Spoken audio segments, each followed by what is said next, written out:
ప్రపంచ వ్యాప్తంగా ఉన్నటువంటి మూలవాసులైనటువంటి ఆదివాసులందరికీ కూడా ప్రపంచ ఆదివాసీ దినోత్సవ శుభాకాంక్షలు తెలియజేస్తూ ఈరోజు ప్రపంచవ్యాప్తంగా ఉన్నటువంటి ఆదివాసీలు ప్రపంచీకరణ విధానాలతోటి ఆర్థిక సరళీకరణ విధానాలతోటి ఈరోజు ఆదివాసీలంతా కూడా ఈరోజు అభివృద్ధి పేరుతోటి అంతమయ్యేటటువంటి పరిస్థితి ఈరోజు ఏర్పడ్డది. దీనిపైన ప్రపంచ ఐక్యరాజ్య సమితి అయినటువంటి మరి ఎన్నోసార్లు ఎన్నో సందర్భాల్లో ఆందోళన ఆగ్రహం కూడా వ్యక్తం చేయడం జరిగింది. మూలవాసులైనటువంటి ఆదివాసీల్ని కాపాడాల్సినటువంటి బాధ్యత ప్రపంచ దేశాలపైన ఉన్నదని చెప్పేసి ఆందోళన వ్యక్తం చేయడం జరిగింది, ఆదేశాలు జారీ చేయడం జరిగింది. అనేక హక్కులు దాదాపు 169 వరకు హక్కులు కూడా మరి ఇవ్వడం జరిగింది ఆదివాసీలు. కానీ ఈరోజు చూసినట్లయితే ఒక భారతదేశంలోనే ఆదివాసీలపైన ఒక విధ్వంసం జరుగుతూ ఉన్నది, ఒక దమనకాండ కొనసాగుతూ ఉన్నది. దీనిపైన కేంద్ర రాష్ట్ర ప్రభుత్వాలు మరి ఉక్కుపాదం కూడా మోపడం జరుగుతూ ఉంది. ఇలాంటి సందర్భంలో ఈ ఏడాది ప్రపంచ ఆదివాసీ దినోత్సవం జరుపుకోవడానికి ఆదివాసీలంతా కూడా ఈరోజు సుముఖంగా లేరనేది మరి వ్యక్తమవుతా ఉన్నది. ఈ సంవత్సరం జరిగేటటువంటి ప్రపంచ ఆదివాసీ దినోత్సవాన్ని ఒక నిరసన దినోత్సవంగా కూడా మరి ఆదివాసీలంతా జరుపుకోవడానికి మరి అందరూ కూడా ఆలోచన చేస్తూ ఉన్నారు. ఈరోజు అన్ని రాజకీయ పార్టీల్లో పనిచేసేటటువంటి ఆదివాసీలు, ప్రజాప్రతినిధులు అందరూ కూడా ఏకముఖంగా బయటకు వచ్చి 5వ షెడ్యూల్ని ఆదివాసీల అస్తిత్వాన్ని కాపాడాల్సినటువంటి సందర్భం సమయం ఆసన్నమైందని చెప్పి ఇవాళ ఇక్కడ ఉన్నటువంటి ఆదివాసీ సంఘాలన్నీ కూడా మరి చెప్పడం జరుగుతూ ఉన్నది, ఆందోళన వ్యక్తం చేయడం జరుగుతూ ఉన్నది. కాబట్టి ప్రతి ఒక్కరు కూడా ఈ నెల ఆగస్టు 9న జరగబోయేటటువంటి ఏదైతే ప్రపంచ ఆదివాసీ దినోత్సవం ఉన్నదో దీన్ని నిరసన దినోత్సవంగా జరుపుకోవడానికి మరి గ్రామాల్లో ఉన్నటువంటి గూడాల్లో ఉన్నటువంటి ఆదివాసీలంతా కూడా మరి రావాల్సిందిగా మరి కోరుతా ఉన్నాం.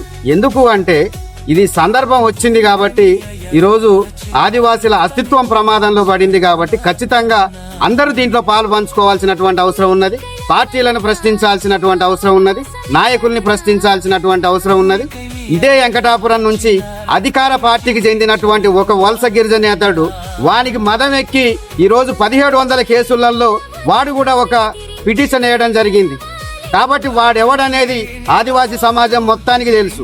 అధికార పార్టీని అడ్డు పెట్టుకొని ఈరోజు నువ్వు 170 తొలగించాలని చెప్పేసి ఈరోజు కేసు వేసినావు. కాబట్టి ఖచ్చితంగా బిడ్డ నీ భూములలో మీ ఆదివాసీ సంఘాల ఆదివాసీలందరూ కలిసి జెండాలు వేయకపోతే చూడు.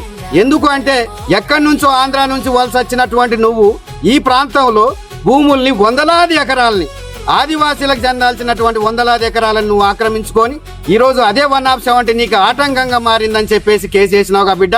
నీ సంగతి చూస్తా. నువ్వు ఏ అధికార పార్టీలో ఉన్నా కూడా ఈరోజు ఆదివాసీ సమాజం అంతా కూడా నిన్ను చెప్పుతో గట్టి ఆ భూములన్నీ కూడా గుంజుకునే పరిస్థితి ఏర్పడుతుంది.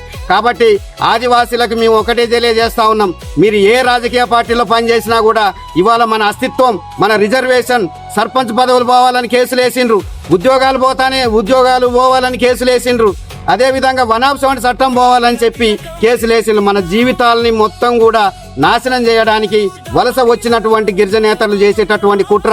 కాబట్టి అందరూ రాజకీయ పార్టీల్లో పనిచేసేటటువంటి వాళ్ళు ఎవరైతే ఉన్నారో వాళ్ళంతా కూడా ఖచ్చితంగా రాజకీయ పార్టీల నుంచి బయటకు వచ్చి వీళ్ళకు బుద్ధి చెప్పాల్సినటువంటి అవసరం ఉందని చెప్పి ఈ సందర్భంగా తెలియజేస్తా ఉన్నాం. ప్రతి గ్రామంలో ఉన్నటువంటి యువత, ముఖ్యంగా జెన్జీ ఎవరైతే ఉన్నారో వీళ్ళంతా కూడా ఆలోచించాలి. ఈరోజు ఢిల్లీలో జరిగినటువంటి పోరాటం ఏ విధంగా బుద్ధి చెప్పిండ్రు ఈ కేంద్ర రాష్ట్ర ప్రభుత్వాలకి.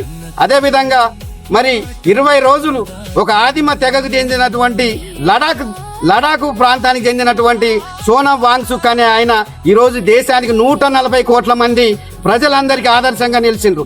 అట్లాంటి జాతిలో పుట్టినటువంటి మనమంతా కూడా ఈరోజు ఈ వలస గిరిజనేతలకు బుద్ధి చెప్పాల్సినటువంటి అవసరం ఉన్నది.